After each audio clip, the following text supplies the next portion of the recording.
Hello, my name is Judith and welcome to my channel, or back to my channel. We are getting back into book content today. Alright, we're back. Okay, we are back. Anyways, today's video is going to be going over all the books I read last year. Now, I'm very late on this. It is almost March. However, I don't know what else to film because I haven't really read any books this year, so we're filming this video. Okay? Now I read 21 books last year. My goal was 52. That obviously did not happen. I did not read for half of the year last year.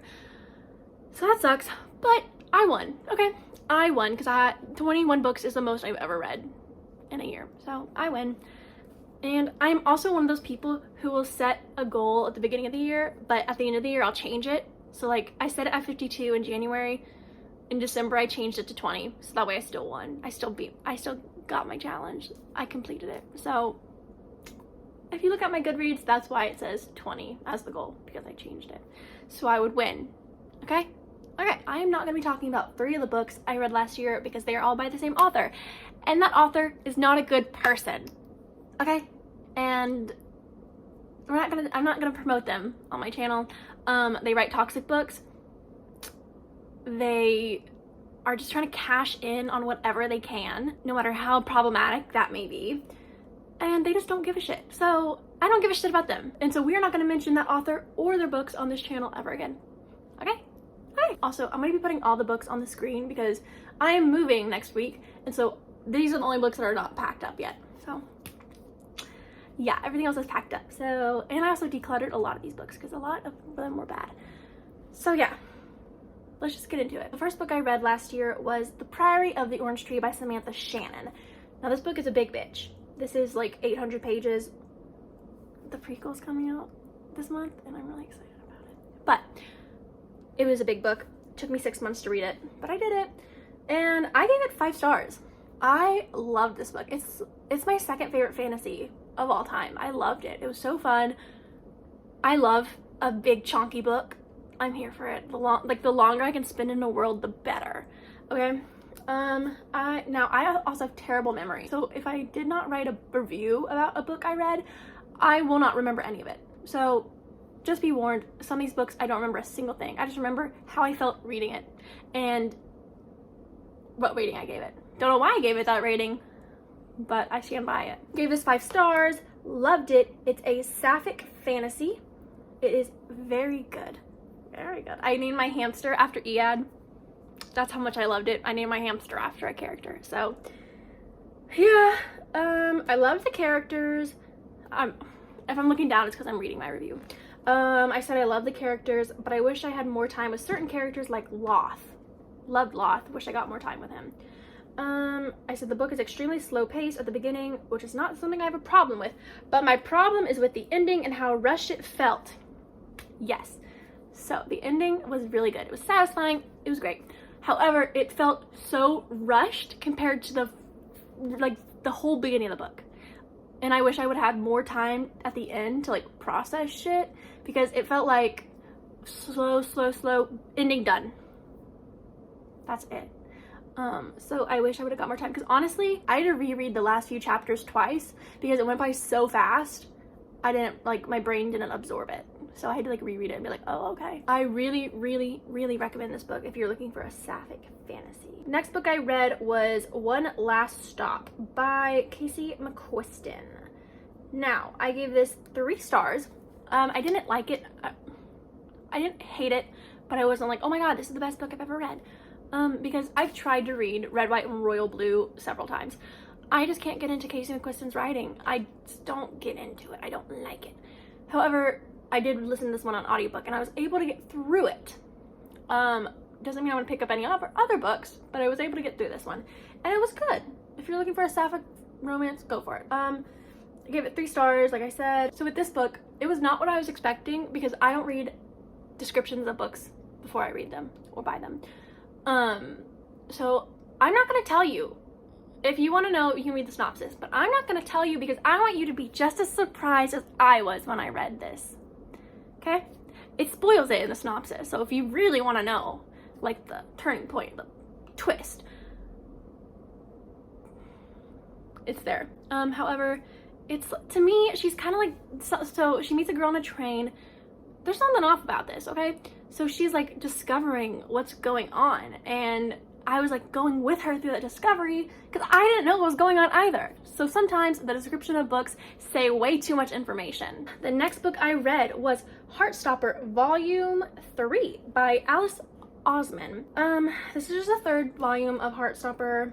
Gave it 4 stars. It was cute, it was good, whatever. However, this one, it took a little bit of a darker turn. Not like dark, but like it addressed more serious issues that a lot of people, but a lot of high school aged people deal with.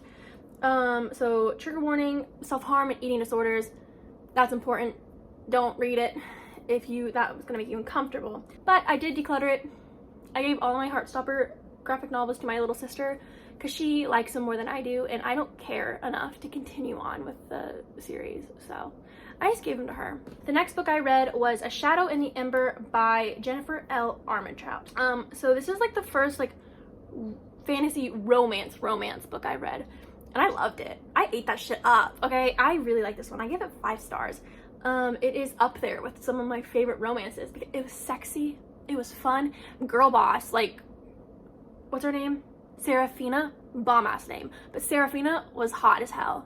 I had the biggest crush on her. I love her. Wow, she's powerful. Okay, this book is kind of dark. Like, there's some like uncomfy moments in it where you're like, ooh. But then you're like, oh yeah, girl boss, go. So yeah, anyways, this one, I do know what it's about. I can tell you what this one's about, okay? So, this is about Serafina. So basically, there's this kingdom, okay? And they made a deal with the Primal of Death that they would give them one of their future daughters to do whatever he wants with, in order to keep their crops alive. So, time comes, Serafina's born, yada yada, she grows up, she's like 18, okay? They are ready to trade her ass for the Primal of Death. So, they go. The Primal of Death comes in, they meet each other. They don't shake hands, but they meet each other. And he goes, no thanks, I don't want her. And he gets out of there. He gets out of there. And everyone is so disappointed in Seraph. Everyone's like, what did you do wrong? You messed everything up. Crops are dying. They blame her for everything. She's gotten like demoted to like bottom of the barrel in her family, even though they're like royalty. Because, okay, she was supposed, so her whole life, she was trained to be an assassin and kill the Primal of Death. And so this whole trade was to have her kill him. And then he's like, no thanks, I don't want her. And everyone's like, what do we do now? That was our only plan. And that's the book. And then there's romance. I feel like I described that pretty good. I hope you're interested. Next book I read is a popular one, that is The 7 Husbands of Evelyn Hugo by Taylor Jenkins Reid. I'm so excited for this movie / TV show to come out. I don't know what it is. I don't know if it's a movie or a TV show, but I know it's been picked up, so excited. So good. Everyone knows what this book's about. If you don't know anything about this book, wow. But also it is about this girl, this woman. She's a woman, okay? She is a movie star in Hollywood, and she's like old. Like she's aged up, okay? She's not acting anymore. She's retired. And she wants to have an interview to air out everything. To be like, this is what my experience was in Hollywood. This is what I did wrong. This is what I did right. This is everything I want you guys to know. And that's what it is. We're going back through Evelyn's life, following her through Hollywood, trying to make it with like very problematic things going on in Hollywood. Like, I gave this 5 stars. I don't think I said that, but I gave it 5 stars. I then read The True Confessions of Charlotte Doyle by Avi. This is a middle grade. This was my favorite book when I was a kid. I read it for the first time, I think, in like 3rd grade, and then read it again in 5th grade. I loved it. Oh my god, this book ate it, and it's still one of my favorite little kid books. Like, it is so good. Okay, so this follows Charlotte, and I give it 4 stars. This is a historical fiction. It's set in 1832 in the summer, okay? So we follow Charlotte, who is this little American girl from Rhode Island, okay? But she's going to a boarding school in England. So this takes place over the summer, so she's heading back home to her family in Rhode Island. and her parents booked her a ticket on a boat. Like, she was supposed to be riding with another family, like all this stuff. She's supposed to be chilling, and then plans change, and that family checked out, and she ended up getting on a, like, I don't know if it's a cargo ship, but like a ship where they were transferring supplies, and there's no one with her. So it's like this 13-year-old girl with all these like grown-ass like working men, and she's like, I don't belong here. I'm a little boarding school gal. And then murders start happening, and everyone's like, Charlotte, girl, you're the only one who's new. Yeah, and this is like a murder mystery, basically. This book was a lot more like, not like violent, but a lot more violent than I remember it being. Like, there's a lot more death, and it's like it's not like graphic, but it is like aggressive. The next one I read is The Love Hypothesis by Ali Hazelwood. Gave it 4 stars. I like this book. I thought it was fun. I was having a great time. I know why people hate it, because it is written like a fanfic. It was originally a fanfic. They didn't change anything. It's still a fanfic.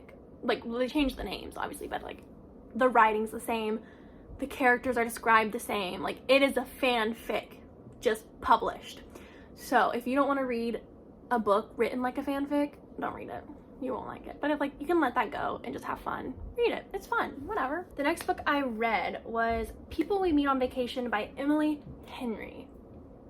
I gave this 4 stars. I really like this one as well. Last year was like my year of romance. It was me getting into romance novels. This is a friends to lovers. So these 2 friends, Poppy and Alex, they're like complete opposites, but they become friends in college, and every summer they go on a trip. However, one of these summers, something happens, they have a falling out, and they don't speak to each other for years. And then Poppy has a chance to go on another trip, and she's like, hey Alex, do you want to come with me? And he says, yeah. And so they go on this trip together, fall in love, yada yada yada yada. Y'all, I completely forgot to mention, I read another middle grade or kids book. I read Charlotte's Web by E.B. White. Cute, fun, whatever. I gave it 5 stars because it was like, whatever. It was cute. If I was a kid, I would have enjoyed it. But I'm 21 years old, so I was like, okay, yeah, this is a book for kids. Next, I read my favorite romance book. Okay, this is my favorite romance book of all fucking time. And that is The Bromance Book Club by Lisa K. Adams. I gave this hoe 5 stars. I loved it. It was funny as hell. I loved it, okay? So basically, this guy, all right, his marriage failing. His wife and him are about to call it quits. Like, divorce is in the works. And all of a sudden, his friend is like, hey, dude, join my book club. Join my book club. And he's like, what do you read? And he says, romance novels. And this guy's like, what the hell? Why am I gonna read a romance book? But eventually he does, okay? And it's this whole group of guys who are reading romance books because all of their relationships either were failing or are failing.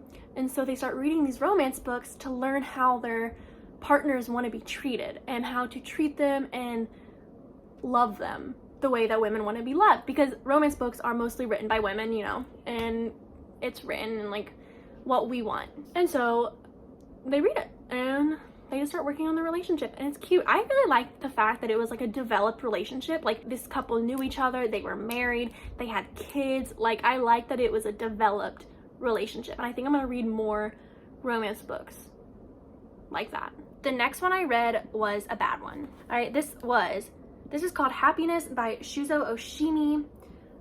It is a manga, and it was weird as hell. I gave it 1 star, 1.5, I guess. I don't really know why I gave it the half, but I did. This dude was a vampire, which, like, whatever, cool, whatever. But then every 2 seconds he was smelling period blood, and it was about period blood. And I said, what the fuck? What the hell? Like, I know, like, I don't know. I was just like, this is weird. I'm not here for it. I don't want to read a vampire. I don't want to read about a teenage vampire sniffing period blood and getting hungry. All right, next one I read is another manga, and this is BL Metamorphosis Volume 1, and this is by Kaori Tsurutani. I'm so sorry if I said that wrong, but I gave this 4 stars. It was adorable as hell, okay? going into this, I did not know what BL meant with mangas. I was like, what the fuck does that mean? But it means it's a manga with a male romance. That's what it means. And I was like, oh, okay, cool. And then I read this and I was like, this is the cutest fucking thing I've ever read in my life. Basically, this old lady, she goes into a bookstore looking for a book and she finds a BL manga and she reads it, loves it, okay? Keeps going back for the next volume. She loves this shit.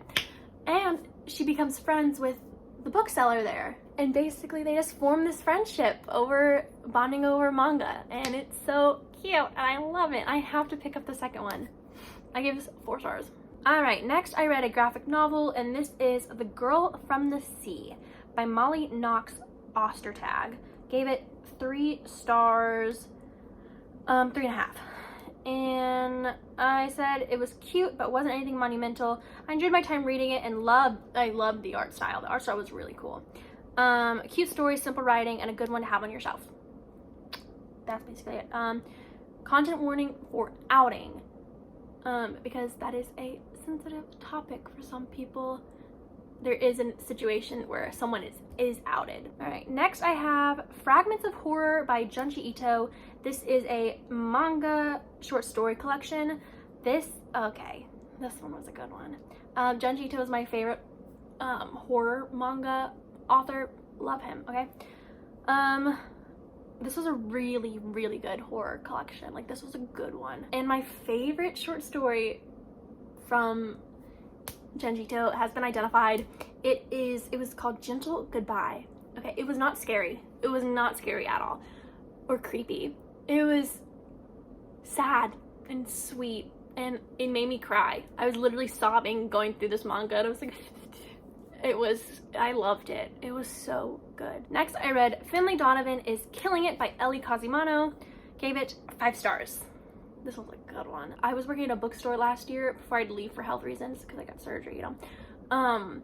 However, this was a book I'd recommend to everyone. Anyone who came in or anyone who was like looking for a book. This guy was looking for a book for his wife and I said, I got you. And everyone loved it. Okay, everyone who's read this book loves it and I stand by that. It's so good. All right, this book was so fun. I adored Finlay. She was so real. Like, I know people like that. So Finlay is a mystery / thriller author. She goes to a meeting with her agent in a Panera Bread and she just starts talking over plots that she might want to work on because she's like in a writing slump. And this old lady overhears her and she's like, wait a minute. So that old lady thinks that Finlay is a murder for hire lady. And so she hires her. And Finlay's like, I don't do that shit. I'm not a murder for hire. What? But then she's like, I kind of need the money. So it's like, it's a whole vibe. Murder mystery though. Really good. Really good. So the last 3 I read are The Inheritance Game, The Final Gambit, and The Hawthorne Legacy. I gave The Inheritance Game 5 stars, The Hawthorne Legacy 5 stars, and The Final Gambit 4 stars. I really liked this trilogy. It made me get back into reading YA novels. Loved it. Really liked it. It was fun. So basically, there's this girl. I don't remember her name. But she's like chilling, living her life. And then all of a sudden, she gets told that she's in the will for this billionaire who just died in Texas. And she's like, what the fuck? Who the hell is this man? And so she has to go to Texas to listen to like the will reading, get her reward, I guess. And the whole family is like, what the fuck is happening? Who is this teenage girl? Why is this random girl in our father / grandfather's will? What is going on? And so it's just them trying to figure out, why is she here? Why is she getting this money, these things? Like, no one understands what's going on. So that's what it's about, and it's pretty fun. I don't know if I'll be picking up the 4th book that she's writing that follows the brothers. I don't think I care enough. So yeah, there was a love triangle vibe going on for a little bit, but I was actually kind of into it. I was like, who's she gonna pick? So those are all the books I read last year. Overall, I guess I read more good books than bad books, so that's good. Thank you guys so much for watching. If you enjoyed the video, please feel free to like, comment, subscribe. let me know how you guys have been. It's been so long. Let me know how y'all have been. And I will see you in the next one. Goodbye.